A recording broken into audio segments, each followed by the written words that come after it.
Câmara aprovou o texto base de um projeto de lei que cria 160 novos cargos para o Supremo Tribunal Federal. Quem tem todos os detalhes sobre isso é o André Anelli, chegando ao vivo diretamente de Brasília, e vai nos explicar, né, Anelli? No momento em que o governo é pressionado por cortes de gastos, o Congresso aprova essa medida que vai gerar mais gastos ainda agora para o Judiciário. Bem-vindo, boa tarde. É isso aí, Kobayashi, muito boa tarde a você também e a todos aqui no 3 em 1 da Jovem Pan. O próprio Supremo Tribunal Federal, o STF, tem adotado aquele mesmo discurso, coincidentemente, que a Câmara dos Deputados adotou quando aumentou o número de cadeiras em 18 lá na casa, de que, na verdade, esse aumento não iria impactar nas contas públicas, porque iriam ser usados recursos que já são destinados para, então, a específica casa, no caso, o Supremo Tribunal Federal. Então, a Câmara dos Deputados usou esse discurso para dizer que não havia aumento de custos para a população no aumento de deputados, e agora o Supremo Tribunal Federal faz essa mesma consideração também com a medida que foi aprovada na noite de ontem na Câmara dos Deputados, criando 160 novos cargos comissionados e mais outros 40 cargos da Polícia Judicial. O relator dessa medida na Câmara dos Deputados, o deputado federal, acabou alegando que essa medida diz respeito a uma necessidade do Supremo Tribunal Federal de fazer com que os casos tenham mais agilidade, sejam julgados de forma mais rápida por conta da complexidade das ações que são apresentadas ao Supremo Tribunal Federal, o aumento da demanda dos ministros do STF e também, no caso dos policiais judiciais, o aumento de tentativas de ataque à Suprema Corte justifica, então, o investimento em segurança. Esse foi, então, todo o argumento do relator dessa medida, que é o deputado federal lá de Roraima. E aí a gente destaca ainda que, mesmo assim, mesmo defendendo a necessidade de aumento de cargos comissionados para um melhor trânsito das ações judiciais e o aumento de policiais judiciais também para uma maior segurança da Suprema Corte, diversos deputados acabaram fazendo críticas, a exemplo do deputado federal Carlos Jordi. Ele afirmou que existe um impacto estimado, nas palavras dele, de 8 milhões de reais por ano com essa medida, e que representa, então, aquilo que o Congresso Nacional estaria fazendo com que beneficiasse o poder que, nas palavras dele, vem roubando atribuições do Legislativo e vem perseguindo parlamentares. Então, essas foram as críticas de Carlos Jordi em relação a esse projeto que prevê o aumento no total de 200 cargos no Supremo Tribunal Federal. E acontece justamente, né, Kobayashi, você também que está assistindo aqui ao 3 em 1 da Jovem Pan, naquele momento em que o governo federal vem apresentando alternativas para corte de gastos, a exemplo do corte dos supersalários, também controle de emendas parlamentares, mas os poderes têm fugido em relação a essas possibilidades de cortes em cada um deles e cobrado do próprio governo federal um corte de gastos que também tem deixado a desejar nas avaliações dos parlamentares aqui no Congresso Nacional. Portanto, é mais uma medida que prevê um aumento de gastos para a população agora, esses 200 cargos lá no Supremo Tribunal Federal. O texto base que institui a contratação desses cargos comissionados, esse texto base já foi aprovado e agora os parlamentares vão tratando de destaques, ou seja, detalhes que não devem mudar o mérito da questão, mas ainda assim são relacionados a esse assunto. Kobayashi. Muito obrigado, André Anelli. Daqui a pouco você volta com mais informações. Por aqui eu já quero rodar o nosso time de comentaristas. Zé Maria Trindade, o Congresso só fala em corte de gastos, mas aumentou o número de deputados e agora criou esses tantos cargos, chegam a 200 o número de cargos criados para o Supremo Tribunal Federal, e isso é dinheiro público indo embora. Como é que você vê essa medida da Câmara em relação ao STF, no momento, inclusive, de tensão entre os poderes?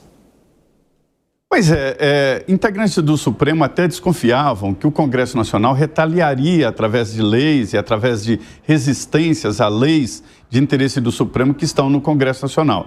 Mas houve ali um entendimento até populista no sentido de aumentar os cargos e até salários.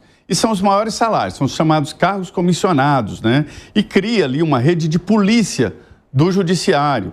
A polícia legislativa está na Constituição, a polícia do judiciário é mais um movimento do regimento interno do Supremo Tribunal Federal. Então, haverá uma polícia judiciária do judiciário, porque já existe a polícia judiciária, mas no caso a polícia do Supremo Tribunal Federal. E não serão seguranças, são policiais, como na Câmara. A Câmara não tem segurança, são policiais legislativos, que afinal são os policiais mais bem pagos do Brasil.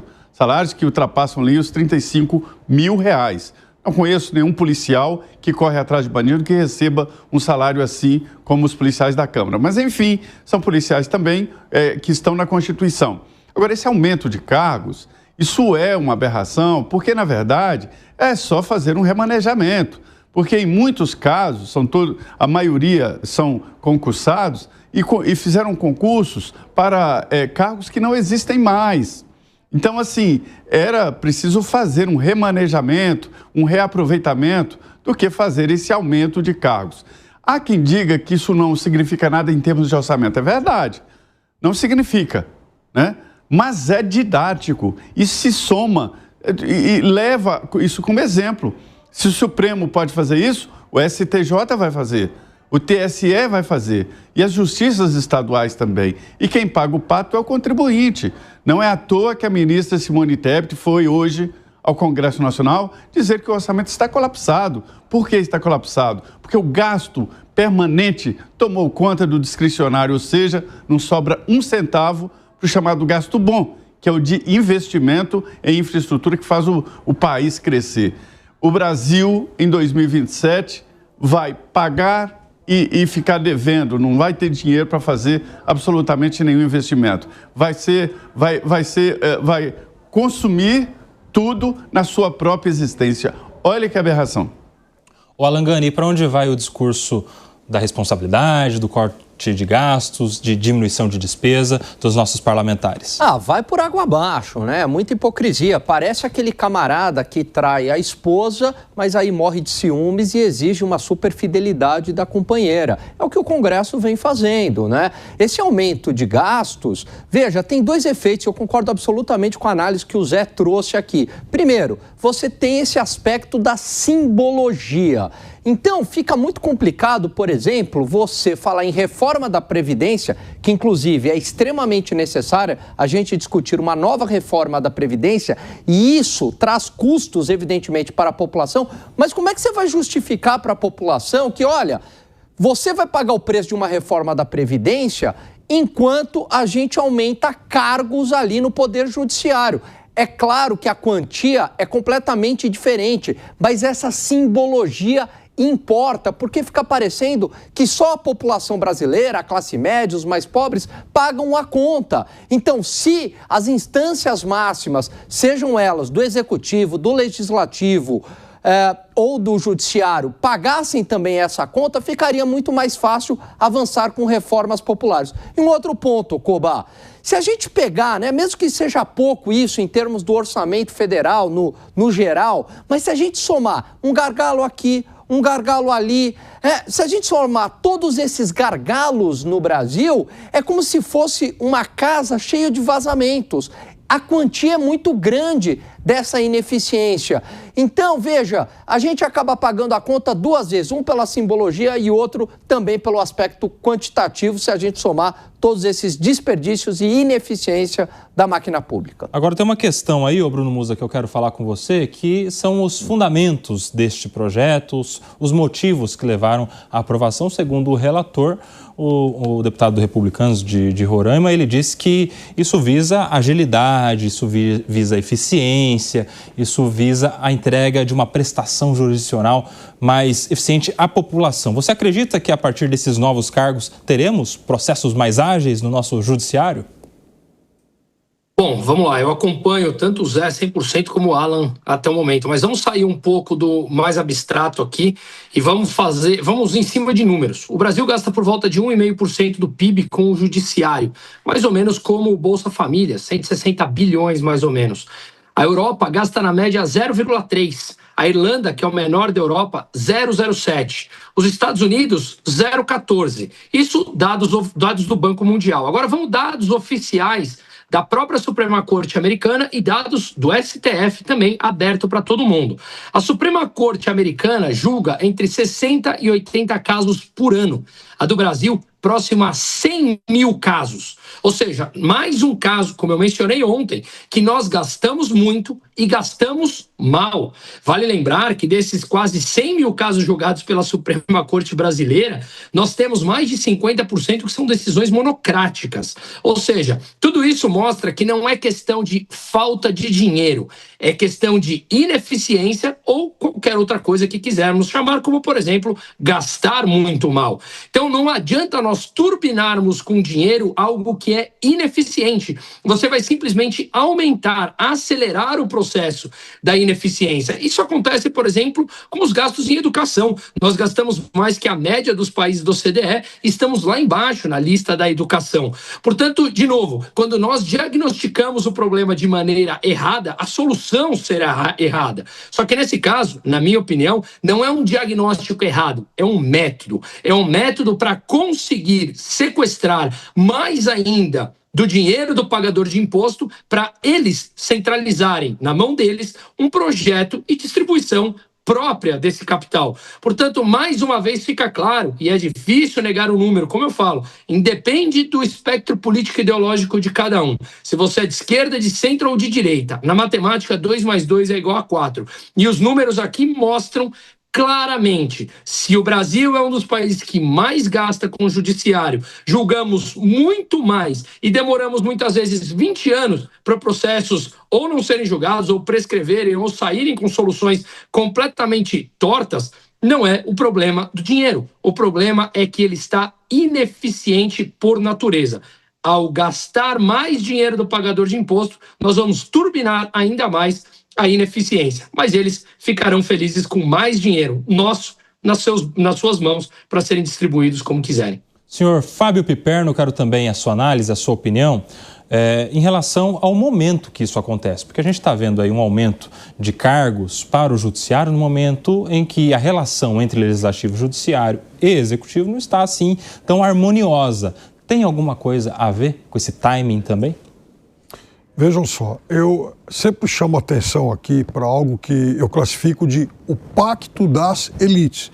Eu não estou falando necessariamente de um acordo, de uma associação entre quem tem grana, não é isso. Longe de demonizar, de satanizar quem tem uma condição melhor. A questão não é essa. A questão é que, quando eu me refiro a elites, eu estou me referindo, sim, à elite política, elite judiciária, a elite do funcionalismo, a elite, por exemplo, parte da elite empresarial. Então, são as pessoas que, de fato, elas apontam os rumos do país, né? São as pessoas, por exemplo, que são sustentadas pelas forças dos lobbies, né? Seja, por exemplo, no Congresso, nas assembleias estaduais e em outras ramificações da sociedade. Então, além da questão orçamentária, que os colegas muito bem esmiuçaram, há também uma outra de cunho moral.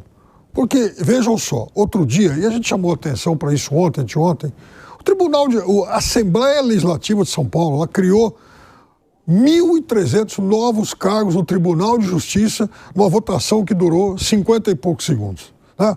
Algo que ninguém conseguiu até agora dar uma explicação racional para a razão de ter sido tudo feito tão a toque de caixa e por que tanta gente mais contratada.